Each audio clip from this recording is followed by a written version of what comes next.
Hi മക്കളെ, എൻ്റെ പേര് Bahauddin. Welcome back to Xylem learning. So മക്കളെ, നമ്മൾ ഇന്ന് ഡിസ്കസ് ചെയ്യാൻ വേണ്ടി പോകുന്നത് എക്സാമിനേഷന് 100% ചോദിക്കാൻ സാധ്യതയുള്ള റീവാലുവേഷൻ അക്കൗണ്ടിനെ കുറിച്ചാണ്. എങ്ങനെയാണ് റീവാലുവേഷൻ അക്കൗണ്ട് പ്രിപ്പയർ ചെയ്യുക, റീവാലുവേഷൻ അക്കൗണ്ടിൻ്റെ ജേർണൽ എൻട്രി ഏറ്റവും സിമ്പിളായിട്ട് എങ്ങനെ നോട്ട് ചെയ്യാം, എങ്ങനെ എഴുതാം എന്ന കാര്യമാണ് നമ്മൾ എന്ത് ചെയ്യാൻ വേണ്ടി പോകുന്നത്, ഇന്ന് ചർച്ച ചെയ്യാൻ വേണ്ടി പോകുന്നത്. സെറ്റ് അല്ലേ? എങ്കിൽ നമുക്കൊരു ക്വസ്റ്റ്യൻ നോക്കാം. ക്വസ്റ്റ്യൻ വായിച്ചേ.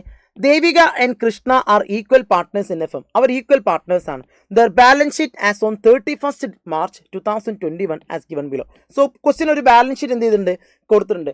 അതിന് താഴെയായിട്ട് അഡ്ജസ്റ്റ്മെന്റ് ആയിട്ട് ക്വസ്റ്റ്യൻ പറയാണ്, they agree to admit Amala into the firm with 1/4 share in future profit. അതായത് 1/4 ഷെയർ ഇൻ ഫ്യൂച്ചർ പ്രോഫിറ്റിന് ആര് അഡ്മിറ്റ് ചെയ്യുന്നുണ്ട്, നമ്മൾ അമലയെ എന്ത് ചെയ്യാണ്, നമ്മുടെ ബിസിനസ്സിലേക്ക് അഡ്മിറ്റ് ചെയ്യാണ്. They decide to revalue their assets at the time of admission. അഡ്മിഷന് സമയത്ത് അവർ എന്ത് ചെയ്യാൻ തീരുമാനിച്ചിട്ടുണ്ട്, അസറ്റിനെ റീവാല്യൂ ചെയ്യാൻ തീരുമാനിച്ചിട്ടുണ്ട്. ഓക്കെ അല്ലേ? സോ റീവാല്യൂ ചെയ്ത ഡീറ്റെയിൽസ് ആണ് ഇനി പറയാൻ വേണ്ടി പോകുന്നത്. ഓക്കെ അല്ലേ? സോ നമ്പർ 1 എന്താ, stock is to be valued at ₹35,000. അതായത് സ്റ്റോക്ക് റീവാല്യൂ ചെയ്തപ്പം എത്ര രൂപയായി, 35,000 രൂപയായി. അങ്ങനെയാണെങ്കിൽ ഇവിടെ സ്റ്റോക്കിന്റെ പഴയ വാല്യൂ എത്രയായിരുന്നു, നമുക്ക് നോക്കിയാൽ മനസ്സിലാക്കാൻ പറ്റും.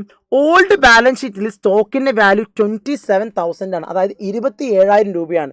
സോ റീവാല്യൂ ചെയ്തപ്പം അസറ്റിന്റെ വാല്യൂ എന്തായി, 35,000 രൂപയായി. അതായത് 8,000 രൂപ എന്ത് ചെയ്തിട്ടുണ്ട്, സ്റ്റോക്കിന്റെ വാല്യൂ ഇൻക്രീസ് ചെയ്തിട്ടുണ്ട്, വർദ്ധിച്ചിട്ടുണ്ട് അല്ലേ? രണ്ടാമത്തത്, furniture is to be depreciated by 10%. എന്താണ് ഈ ഡിപ്രീസിയേഷൻ എന്ന് പറഞ്ഞിട്ടാണെങ്കിൽ, ഒരു അസറ്റിന്റെ വാല്യൂവിൽ കുറവ് സംഭവിക്കുകയാണെങ്കിൽ, വാല്യൂവിൽ റിഡക്ഷൻ സംഭവിക്കുകയാണെങ്കിൽ അതിനെയാണ് നമ്മൾ എന്ത് വിളിക്കുക, ഡിപ്രീസിയേഷൻ എന്ന് വിളിക്കുക. എല്ലാവർക്കും ഓക്കെ ആണല്ലോ? സോ ഇവിടെ ഫർണിച്ചറിന്റെ മുകളിൽ 10% ഡിപ്രീസിയേഷൻ സംഭവിച്ചിട്ടുള്ളത്. സോ ബാലൻസ് ഷീറ്റ് നോക്കിയാൽ നമുക്ക് മനസ്സിലാക്കാൻ പറ്റും 33,000 രൂപയാണ് എന്ത്, ഫേർണിച്ചറിന്റെ വാല്യൂ അല്ലേ? സോ 33,000 ഇൻറ്റു 10%, അതായത് 10/100 ചെയ്ത് നമുക്ക് എത്ര കിട്ടും വാല്യൂ, 3,300 രൂപയാണ് എന്ത് കിട്ടുക, ഫേർണിച്ചറിന്റെ വാല്യൂ കിട്ടുക. പറഞ്ഞ കാര്യം ക്ലിയർ അല്ലേ? എത്ര രൂപയാണ്, 3,300 റുപ്പീസ് ആണ്. സോ ഫേർണിച്ചറിന്റെ വാല്യൂ കുറയല്ലേ, റെഡ്യൂസ് ചെയ്തതല്ലേ, കുറഞ്ഞതല്ലേ? പറഞ്ഞ കാര്യം ക്ലിയർ അല്ലേ? സോ നെക്സ്റ്റ് അടുത്തത് എന്താ, machinery is to be revalued at ₹1 lakh. Machinery revalue ചെയ്തപ്പം അതിന്റെ വാല്യൂ എത്രയായിട്ട് കൺസിഡർ ചെയ്തിട്ടുള്ളത്, 1 lakh, 1,00,000 രൂപയായിട്ടാണ്. പറഞ്ഞ കാര്യം ക്ലിയർ അല്ലേ? സോ പഴയ മിഷനറിന്റെ വാല്യൂ നോക്കുകയാണെങ്കിൽ 84,000 ആണ്, അതായത് 84,000 രൂപയാണ്. അതായത് 84,000 രൂപ വിലയുള്ള ഒരു മിഷനറിയാണ് റീവാല്യൂ ചെയ്ത സമയം നമുക്ക് എത്ര രൂപയായി, 1,00,000 രൂപയായിട്ട് മാറി. ഓക്കെ അല്ലേ? അങ്ങനെയാണെങ്കിൽ ഇവിടെ എന്താ സംഭവിച്ചിട്ടുള്ളത്, വിച്ച് മീൻസ് 16,000 രൂപ, എങ്ങനെ 16,000 റുപ്പീസ് നമുക്ക് എന്ത് ചെയ്തിട്ടുണ്ട്, മിഷനറിയുടെ വാല്യൂ വർദ്ധിച്ചിട്ടുണ്ട്. ക്ലിയർ ആണല്ലോ? അങ്ങനെയാണെങ്കിൽ എങ്ങനെയാണ് റീവാലുവേഷൻ ജേർണൽ എൻട്രീസ് റെക്കോർഡ് ചെയ്യുക? നമുക്ക് എല്ലാവർക്കും അറിയാം, നമ്മൾ +1 പഠിച്ചതാണ്. അതായത് നമ്മൾ ഒരു അസറ്റിന്റെ വാല്യൂ ഇൻക്രീസ് ചെയ്യുകയാണെങ്കിൽ, എങ്ങനെ ഒരു അസറ്റിന്റെ വാല്യൂ ഇൻക്രീസ് ചെയ്യുമ്പോൾ നമ്മൾ +1 പഠിച്ചിരുന്നു rules for debit and credit. ഓർമ്മയുണ്ട് എല്ലാവർക്കും? Rules for debit and credit എന്തായിരുന്നു പഠിച്ചിരുന്നത്? അതായത് അസറ്റ്, എക്സ്പെൻസ്, ഈ 2 ഐറ്റവും ഇൻക്രീസ് ചെയ്യുമ്പോൾ നമ്മൾ എന്ത് ചെയ്തിരിക്കണം, ജേർണൽ എൻട്രിയിൽ ഡെബിറ്റ് സൈഡ് റെക്കോർഡ് ചെയ്തിരിക്കണം.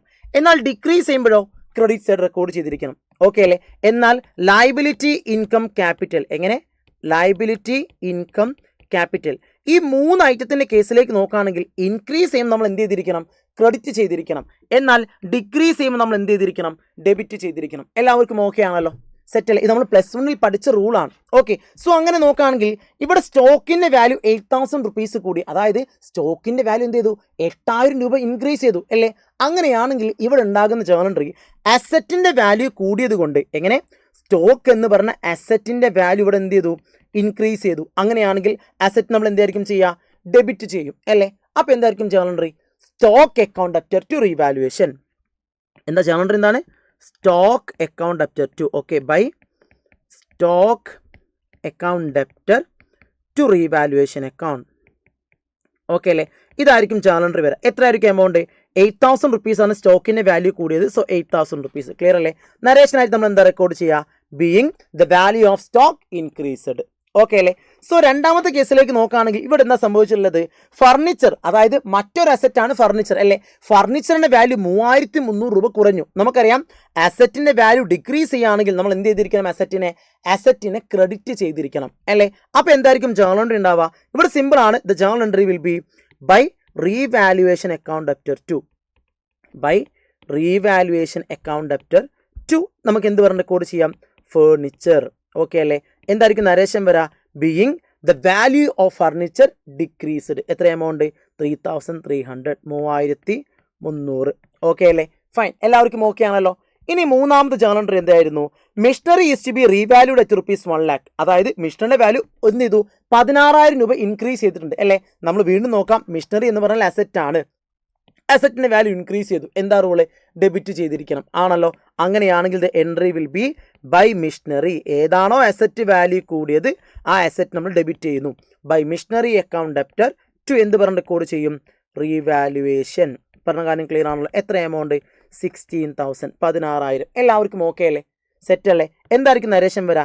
Being the value of machinery has to be increased. പറഞ്ഞ കാര്യം ക്ലിയർ. ഇനി ഇതിന് റീവാലുവേഷനെ കൊണ്ട് പ്രിപ്പയർ ചെയ്യണമെങ്കിൽ എങ്ങനെ പ്രിപ്പയർ ചെയ്യുക? റീവാലുവേഷൻ പ്രിപ്പയർ ചെയ്യുമ്പോൾ വളരെ സിമ്പിളാണ്. നിങ്ങളൊന്ന് നൈസായിട്ട് ആലോചിച്ച് നോക്കിയേ. ഇവിടെ അസറ്റിന്റെ വാല്യൂ കൂടിയാൽ എങ്ങനെ? ഒരു അസറ്റിന്റെ വാല്യൂ ഇൻക്രീസ് ചെയ്യുകയാണെങ്കിൽ ബിസിനസ് ആയ നമുക്ക് ലാഭമായിരിക്കും നഷ്ടമായിരിക്കും? ഡെഫിനറ്റ്ലി അത് പ്രോഫിറ്റ് ആയിരിക്കും അല്ലേ? സോ നമ്മൾ അതിനെ ഇവിടെ റെക്കോർഡ് ചെയ്തിരിക്കണം. ക്രെഡിറ്റ് സൈഡ് റെക്കോർഡ് ചെയ്യണം. സോ ഇവിടേക്ക് നോക്കുകയാണെങ്കിൽ നമുക്ക് എന്താ സംഭവിച്ചിട്ടുള്ളത്? ഫേർണിച്ചറിന്റെ വാല്യൂ മിഷനറിന്റെ വാല്യൂ കൂടി, അതായത് അസറ്റിന്റെ വാല്യൂ കൂടി. പറഞ്ഞ കാര്യം ക്ലിയർ അല്ലേ? ഇമാജിൻ ചെയ്ത് നോക്കിയേ. ഇതാണ് നമ്മുടെ എന്തെന്ന് പറഞ്ഞിട്ടാണെങ്കിൽ ഫർണിച്ചർ. സോ ഈ ഒരു ഫർണിച്ചറിന്റെ ഇമാജിൻ വിശ്വസിച്ചാൽ മതി, വിചാരിച്ചാൽ മതി കേട്ടോ. ഓക്കെ, ഇതാണ് നമ്മുടെ ഫർണിച്ചർ ആണത്. ഓക്കെ അല്ലേ? സോ ഈ ഒരു ഫർണിച്ചറിന്റെ വാല്യൂ എന്ത് ചെയ്തു? 16,000 രൂപ കൂടി എന്ന് വിചാരിക്കാം. പറഞ്ഞ കാര്യം ക്ലിയർ അല്ലേ? എങ്ങനെ? 16,000 രൂപ കൂടി. ഇമാജിൻ, ക്ലിയർ അല്ലേ? അങ്ങനെ വാല്യൂ കൂടാണെങ്കിൽ നമ്മുടെ ബിസിനസ്സിന് ലാഭമല്ലേ? അപ്പോൾ നമ്മൾ ഇവിടെ റെക്കോർഡ് ചെയ്യും ലാഭത്തിന്റെ സൈഡ്, അതായത് ക്രെഡിറ്റ് സൈഡ് റെക്കോർഡ് ചെയ്യും. പറഞ്ഞ കാര്യം ക്ലിയർ അല്ലേ? നേരെ മറിച്ച് അസറ്റിന്റെ വാല്യൂ കുറയുകയാണെങ്കിൽ നമ്മുടെ ബിസിനസ്സിന് നഷ്ടമാണ്. അപ്പോൾ എവിടേക്ക് റെക്കോർഡ് ചെയ്യാം? ലോസിന്റെ സൈഡ് ആയിരിക്കും. സോ ഇവിടേക്ക് നോക്കുകയാണെങ്കിൽ ഇവിടെ നമുക്ക് സ്റ്റോക്കിന്റെ വാല്യൂ മിഷനറിന്റെ വാല്യൂ കൂടി. സോ നമ്മൾ എന്ത് ചെയ്യും? സ്റ്റോക്കിനെയും മിഷനറിയെയും എന്ത് പറഞ്ഞ് റെക്കോർഡ് ചെയ്യും? ബൈ സ്റ്റോക്ക് എന്നും ബൈ മിഷനറി എന്നും. പറഞ്ഞ കാര്യം ക്ലിയർ അല്ലേ? എവിടേക്ക് നമ്മൾ റെക്കോർഡ് ചെയ്യും? നേരെ ക്രെഡിറ്റ് സൈഡ്, അതായത് ലാഭത്തിന്റെ സൈഡ് റെക്കോർഡ് ചെയ്യും. എത്ര? 8,000 rupees and 16,000 rupees അല്ലേ? എന്നാൽ നേരെ മറിച്ച് ഫേർണിച്ചറിന്റെ വാല്യൂവിന്റെ കേസിലേക്ക് നോക്കുകയാണെങ്കിൽ വാല്യൂ കുറഞ്ഞു, നമ്മുടെ കമ്പനിക്ക് നഷ്ടമല്ലേ? അപ്പോൾ നമ്മൾ എവിടെയായിരിക്കും റെക്കോർഡ് ചെയ്യുക? നേരെ റീവാലുവേഷൻ അക്കൗണ്ടിന്റെ ഡെബിറ്റ് സൈഡ് റെക്കോർഡ് ചെയ്യും. എന്ത് പറഞ്ഞ് റെക്കോർഡ് ചെയ്യും? നമ്മൾ നേരെ ഫർണിച്ചറിന്റെ വാല്യൂ ആണ് കുറഞ്ഞതില്ലേ? സോ നമ്മൾ എന്ത് ചെയ്യും? To furniture. Okay, to furniture എത്ര എമൗണ്ട് വരാം? 3,300. ക്ലിയർ അല്ലേ? സോ നമുക്ക് എന്ത് ചെയ്യാം? ബാലൻസ് ചെയ്യാം. സോ ബാലൻസ് ചെയ്ത് നോക്കുന്ന സമയത്ത് 24,000 ഹയസ്റ്റ് വാല്യൂ 24,000 ആണ്. So 24,000 minus 3,300 that equal to 20,700. ഇതാണ് റീവാലുവേഷൻ പ്രോഫിറ്റ് അല്ലേ? സോ ഈ റീവാലുവേഷൻ പ്രോഫിറ്റിനെ നമ്മൾ ഇനി ആർക്ക് വിധിച്ചു കൊടുക്കേണ്ടതായിട്ടുണ്ട്? ഓൾഡ് പാർട്ട്നേഴ്സിന്. ആരൊക്കെയായിരുന്നു നമ്മുടെ ക്വസ്റ്റ്യനിൽ ഓൾഡ് പാർട്ട്നേഴ്സ്? ദേവികയും കൃഷ്ണയുമാണ്. എങ്ങനെ വീതിച്ചു കൊടുക്കുക? ഈക്വൽ പാർട്ട്നേഴ്സ് ആണെന്ന് ചോദ്യത്തിൽ പറഞ്ഞത് കൊണ്ട് ഈ ഒരു 20,700 rupees നമ്മൾ എന്ത് ചെയ്തിരിക്കും? ഇവർക്ക് രണ്ടു പേർക്കും ഈക്വൽ ആയിട്ട് വീതിച്ചു കൊടുക്കും. അതായത് Devika's capital, okay, Devika's capital, അതേപോലെ തന്നെ Krishna's capital. Okay, Krishna's capital എത്രയായിരിക്കും എമൗണ്ട് വരാം? 20,700 ഇൻറ്റു 1/2 ദാറ്റ് ഈക്വൽ ടു 10,350. 10,350. ഇത് ക്ലിയർ അല്ലേ? എല്ലാവർക്കും ഓക്കെ അല്ലേ? റീവാലുവേഷൻ അക്കൗണ്ട് എല്ലാവർക്കും സെറ്റ് ആണല്ലോ. ഓക്കെ, ജേണൽ എൻട്രി എങ്ങനെയാണ് എല്ലാവർക്കും എഴുതാന്നുള്ള കാര്യം ക്ലിയർ അല്ലേ? എന്നാൽ ഒന്നുകൂടി ഏറ്റവും എളുപ്പത്തിലൊരു ജേണൽ എൻട്രി പഠിപ്പിച്ചു തരട്ടെ. ഇവിടെ നോക്കിയേ, ഇവിടെ അക്കൗണ്ടിൽ ഡെബിറ്റ് സൈഡ് അല്ലേ സ്റ്റോക്കും മിഷനറിയും വന്നത്? ശ്രദ്ധിച്ചു കേട്ടെ.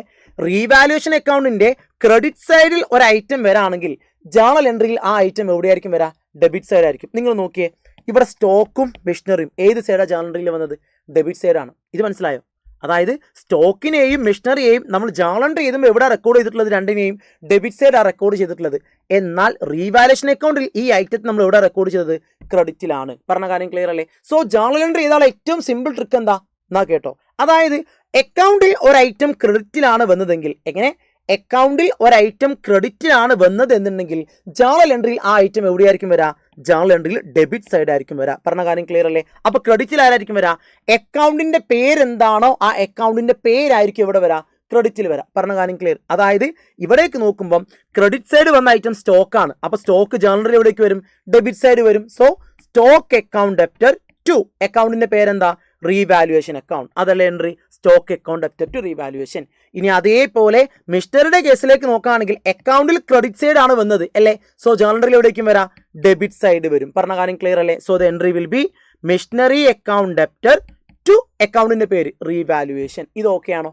സെറ്റ് അല്ലേ? ഇനി അതേപോലെ ഫർണിച്ചറിന്റെ ജേണൽ എൻട്രി എന്തായിരിക്കും ഉണ്ടാവുക? ഫർണിച്ചർ അക്കൗണ്ടിന്റെ ഡെബിറ്റ് സൈഡ് ആണ് അല്ലേ? അക്കൗണ്ടിന്റെ ഡെബിറ്റ് സൈഡ് ആണ് ഫർണിച്ചർ വന്നത് അല്ലേ? അപ്പൊ ജേണൽ എൻട്രി എവിടെ ആയിരിക്കും വരാ? ക്രെഡിറ്റ് സൈഡ് ആയിരിക്കും വരാം. പറഞ്ഞ കാര്യം എല്ലാവർക്കും ഓക്കെ ആണോ? അതായത് ആ സിറ്റുവേഷനിൽ ജേർണൽ എൻട്രി വാല്യൂ എങ്ങനെയാണെന്ന് വെച്ചിട്ടാണെങ്കിൽ revaluation account debtor to furniture. പറഞ്ഞ കാര്യം ക്ലിയർ ആണോ? എങ്ങനെ revaluation account debtor to furniture. Clear അല്ലേ? എല്ലാവർക്കും ഓക്കെ അല്ലേ? അങ്ങനെയാണെങ്കിൽ ഇവിടെ നമ്മൾ പാർട്ട്നേഴ്സ് ക്യാപിറ്റൽ കൊടുത്തിട്ടുണ്ട്. പറഞ്ഞ കാര്യം ക്ലിയർ അല്ലേ? സോ റീവാലുവേഷൻ പ്രോഫിറ്റ് പാർട്ട്നേഴ്സിന് ഡിസ്ട്രിബ്യൂട്ട് ചെയ്തിട്ടുണ്ട്. അങ്ങനെയാണെങ്കിൽ സിമ്പിൾ ആക്കി ഒന്ന് ആലോചിച്ച് നോക്കിയേ. ഇവിടെ ദേവികയുടെയും കൃഷ്ണയുടെയും പ്രോഫിറ്റ് ഡിസ്ട്രിബ്യൂട്ട് ചെയ്തതിന്റെ ജേർണൽ എൻട്രി എന്തായിരിക്കും? അതെന്ത് ചെയ്യുക? എല്ലാവരും താഴെ കമന്റ് ബോക്സിൽ പിൻ ചെയ്യുക. സോ ഇത്തരത്തിലുള്ള വീഡിയോസിന് വേണ്ടി മക്കളെ എന്ത് ചെയ്യുക? ഇപ്പോൾ തന്നെ നമ്മുടെ യൂട്യൂബ് ചാനൽ സബ്സ്ക്രൈബ് ചെയ്തേക്കാം. സോ എല്ലാവർക്കും വ്യക്തമായിട്ട് മനസ്സിലായി എന്ന് പ്രതീക്ഷിക്കുന്നു. സോ എന്ത് ചെയ്യുക? വീണ്ടും കണ്ടുമുട്ടുന്നവരെ ബൈ.